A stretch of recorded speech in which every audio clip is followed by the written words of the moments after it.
Muhawe ikaze mwe mwese mudukurikira ku Kubaturwa TV.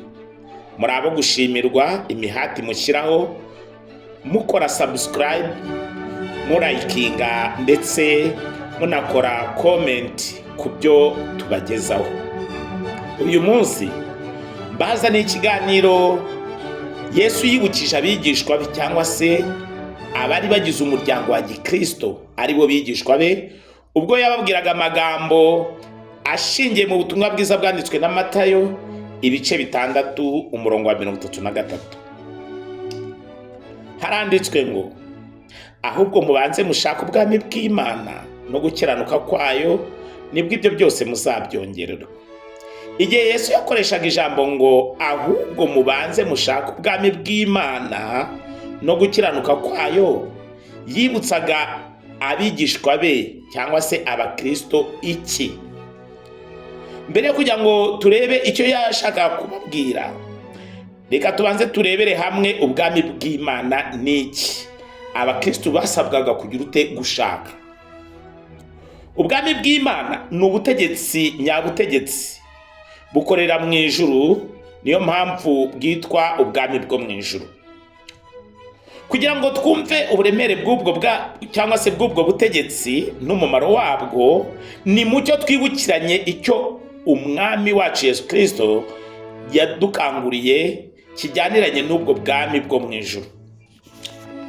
Mu isengesho ntangarugero Yesu yigishije abigishwa be, yabibukije ko bagombaga gusaba Data wa twese ko ibyo ashaka biba mu isi nk'uko biba mu ijuru. Iryo ni ryo sengesho Yesu yafashije abigishwa be kugira ngo bagire imitekerereze, nubwo hari ikindi gishamikiyeho yabibukije kijyaniranye n'ibyo tugiye kuza kureba. Ni mucyo turebe iri sengesho ntangarugero uko Yesu yabivuze. Mu butumwa bwiza bwanditswe na Matayo ibice 6 umurongo w'9 n'uw'10, yagize ati, nuko musenge mutya muti, Data wa twese uri mu ijuru, izina ryawe ryubahwe, ubwami bwawe buze, ibyo ushaka bibaho mu isi nk'uko bibaho mu ijuru. Amagambo ngo mubanze mushaka ubwami bw'Imana asobanura iki? Amagambo ngo cyangwa se ijambo gushaka ubwami bw'Imana ubwabyo bisobanura iki? Ngo amagambo ahindurwa ngo mukomeze mushake aturuka ku nshinga y'ikigiriki igaragaza igikorwa gikomeza. Ayo magambo ashobora no gukoreshwa mu bundi buryo ngo mushakishe. Ubwo rero ubwami bw'Imana nibwo umuntu agomba gushyira mu mwanya wa mbere, ubudahagarara. Gushaka ubwami bw'Imana nanone bikubiyemo kwiga ibihereranye n'ubwami cyangwa se n'ubutegetsi bwo mu ijuru, imikorere yabwo n'icyo bugushakaho kugira ngo ube umwe mu bayoboke b'ubwo butegetsi.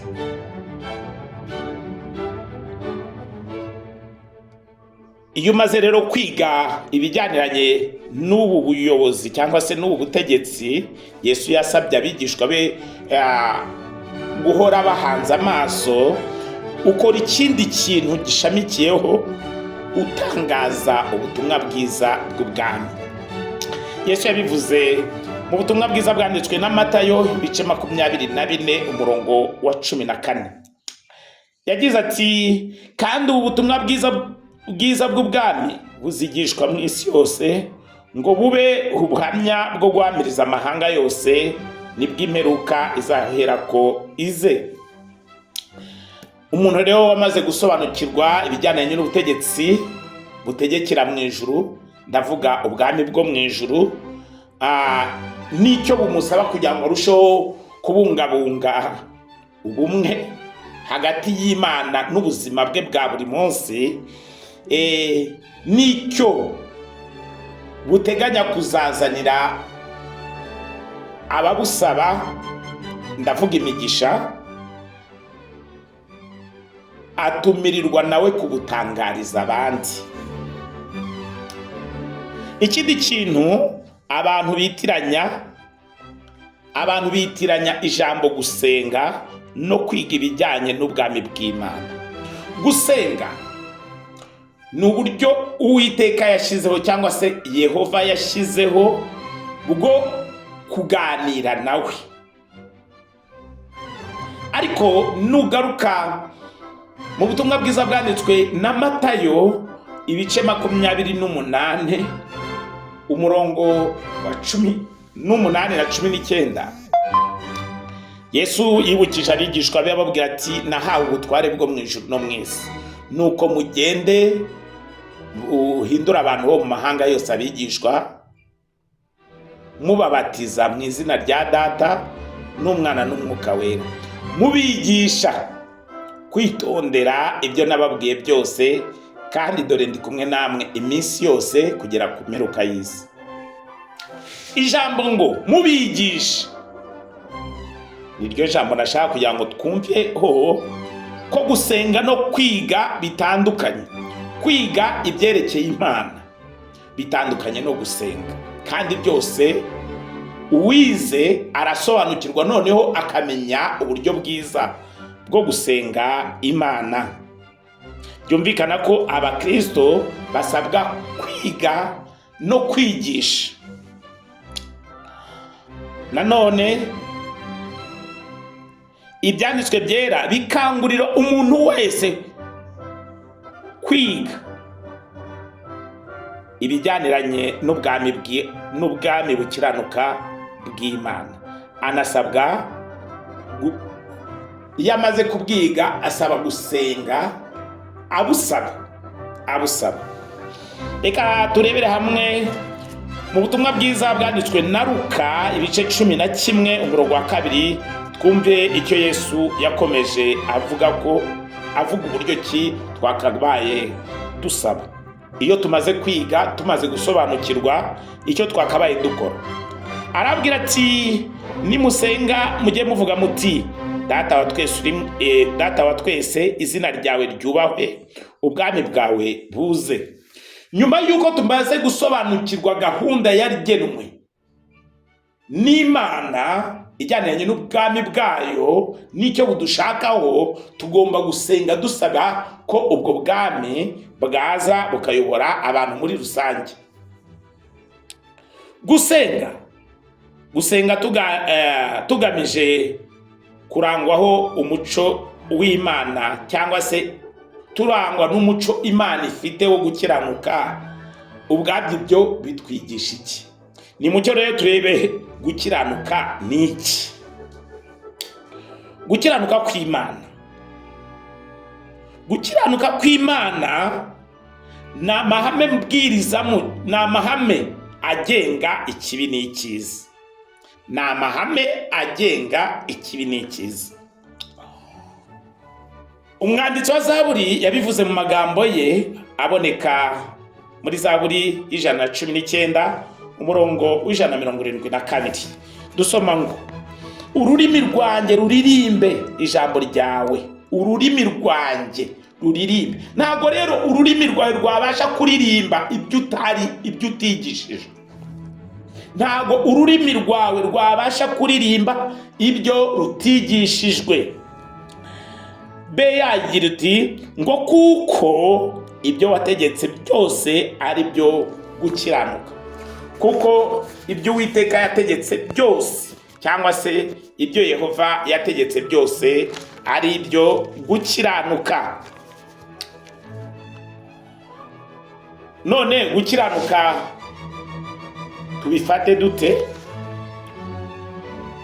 Gukiranuka byumvikana ko umuntu ushaka gukiranuka kw'Imana akurikiza amategeko y'Imana agenga imyifatire, ibikorwa,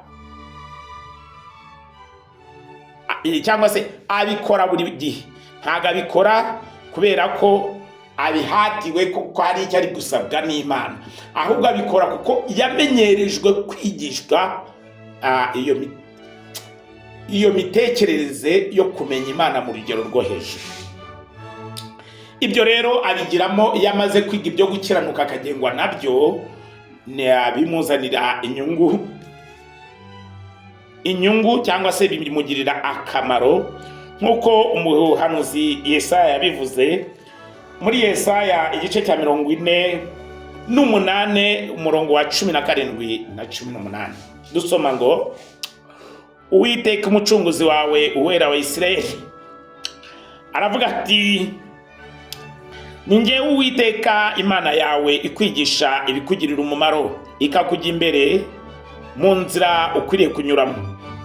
Iyaba warumviye amategeko yanjye, uba waragize amahoro ameze nk'uruzi, gukiranuka kwawe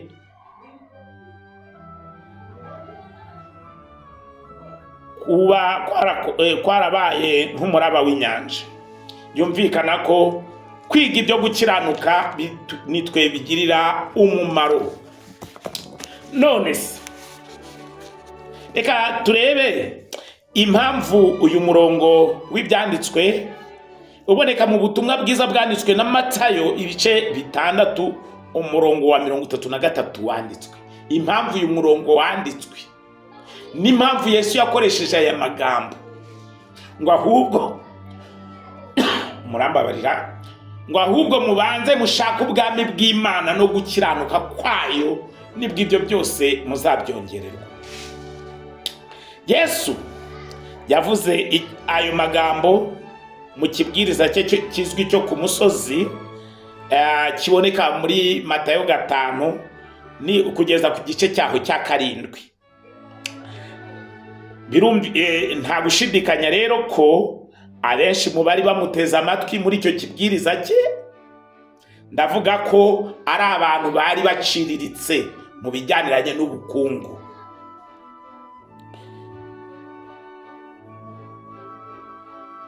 Abo bantu bashoboraga kumara igihe kinini bashakisha imibereho yo mu buryo bw'umubiri. Ibyo bikaba byarashobora gutuma baha umwanya muto inyungu z'ubwami bwo mu ijuru. Kuri bo baburaga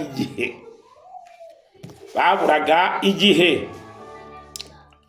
Yanabagaragarije ko Imana yita ku byaremwe byayo bidakora. Yesu muri iki kibwiriza cye, muri ibi bibwiriza yatanze, yibukije abari bamuteze amatwi ko Imana ibasha kwita ku biremwa byayo bidakora. Urugero nk'ibiguruka mu kirere ndetse n'ibiteye ku butaka. Ndavuga ibimera. Kubw'ibyo kw'Imana ikomeza kwita kuri ibyo biremwa byayo mu buryo bushoboka kose. Dore uko yabivuze mu butumwa bwiza bwanditswe na Matayo ibice 6 umurongo wa 25 kugera 30. Dusoma ngo: nicyo gituma mbabwira nti, ntimukiganyire ngo mutekereze ubugingo muti tuzarya iki, cyangwa muti tuzambara iki. Ntimwiganyire ngo mutekereze iby'umubiri wanyu ngo tuzambara iki. Mbese ubugingo ntiburuta ibyo kurya, umubiri nturuta imyambaro? Nimurebe ibiguruka mu kirere, ntibibiba, ntibisarura, ntibihunika mu bigega, kandi so mu ijuru arabigaburira nabyo. Mwebwe se ntimubiruta cyane? Ninde muri mwe wiganyira wabasha kwiyunguraho umukono umwe? None se ikibaganyisha imyambaro ni iki? Mutekereze uburabyo bwo mu gasozi uko bumera. Ntibugira umurimo, ntibuboha imyenda. kandi ndababwira yuko Salomo mu bwiza bwe bwose atarimbaga nk'akarabyo kamwe ko muri ubu. Ariko Imana ubwo yambika ubwatsi bwo mu gasozi ityo buriho none ejo bakabujugunya mu muriro, ntizarushaho kubambika mwe bafite ukwizera guke mwe. Urumva ko Yesu yagaragaje ko umuti rukumbi ari ukwiga ibijyaniranye n'icyo Uwiteka abashakaho, cyangwa se kwimakaza ubwami. Nimucyo rero turusheho guha agaciro inyungu z'ubwami, cyane ko twabikanguriwe n'umwami wacu Yesu Kristo ubwo yatubwiraga ati ngo ahubwo mubanze mushake ubwami bw'Imana no gukiranuka kwabwo.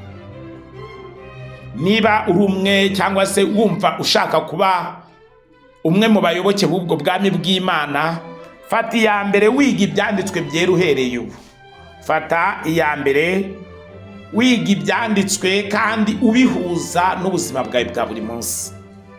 Ikindi, wiga ibijyaniranye no gukiranuka. Bibiliya iravuga ngo ukiraniwe mu koroheje cyane aba akiranuwe no mu kinini. Ukiranutse mu kinini aba akiranutse no mu gito. Byumvikana ko dukwiriye kurushaho kugira imitekerereze nk'iya Kristo, dushaka mbere na mbere ubwami bw'Imana.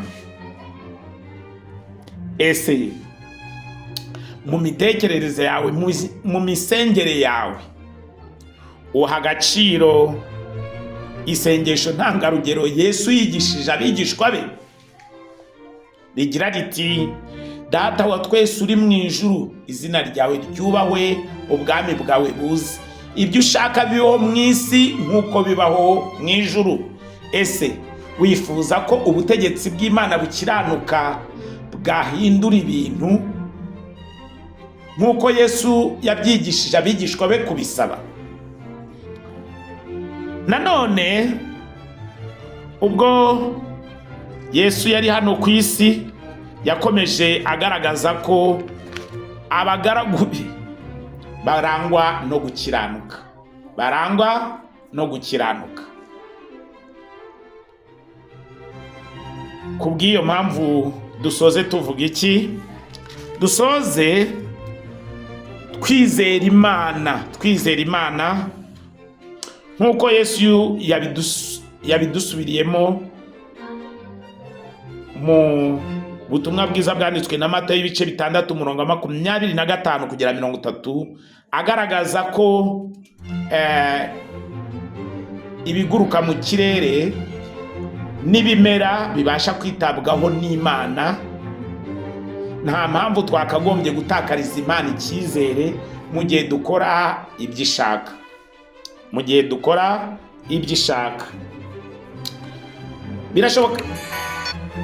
Birashoboka cyane rero ko waba uri umwe mu badukurikirana kuri uru rubuga Kubaturwa TV. Ni uburyo bwaringanijwe bwo kwigisha ijambo ry'Imana, kandi bufasha abafite imitima itaryarya kongera kureba iki ibyanditswe bibasaba kugira ngo babashe kugira na ubumwe busaze n'Imana, kugira ngo babashe gusobanukirwa inyungu z'ubwami bw'Imana. Ese waba wibuka ubwami bw'Imana ni iki? Ubwami bw'Imana ni ubutegetsi butegekera mu ijuru. Niyo mpamvu bwitwa ubwami bwo mu ijuru. Ni nayo mpamvu Yesu yasabye ko tuha agaciro ubwami bwo mu ijuru, tubushaka ku rugero ruhanitse, ngo ahubwo mubanze mushaka ubwami bw'Imana no gukiranuka kwayo, nibwo ibyo byose muzabyongererwa. Twari mu butumwa bwiza bwanditswe na Matayo ibice twarebye ku bice 5 kugera ku bice 7. Ubutaha tuzarebera hamwe ese ubwo Yesu yakoreshaga ijambo ngo izina ryawe ryubahwe yashakaga kuvuga iki? Ese ni irihe zina Yesu yahaga agaciro? Yahaga agaciro kandi yasabwaga ko ryakubahwa.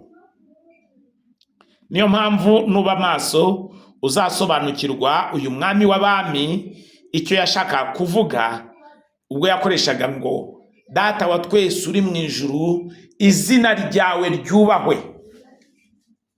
Tuzarebera hamwe iryo zina ryagombaga kubahwa n'irihe, impamvu yo kuryubaha n'irihe, ese iryo zina ni irihe? Mugira amahoro, mwaganirizwaga n'umuvugabutumwa Mugwaneza Ernest kuri channel ya YouTube izwi Kubaturwa TV. Kudukorera subscribe cyangwa se s'abone, gusharinga cyangwa se kubihererekanya kugira ngo abantu babashe kwiyumvira impanuro zishingiye ku ijambo ry'Imana. Ni uburyo bwo gufasha cyangwa se gushyigikira ubu bwami butangazwa nk'uko Yesu yavuze ngo kandi ubu butumwa bwiza bw'ubwami buzigishwa mu isi yose ngo bubuhamya bwo guhamiriza amahanga yose nibwo imperuka izahera ko ize. Ese nawe iyo umenye ikintu ushayaringa cyangwa se uhererekanya icyiza kigambiriwe, nimugira amahoro, ndabakunda.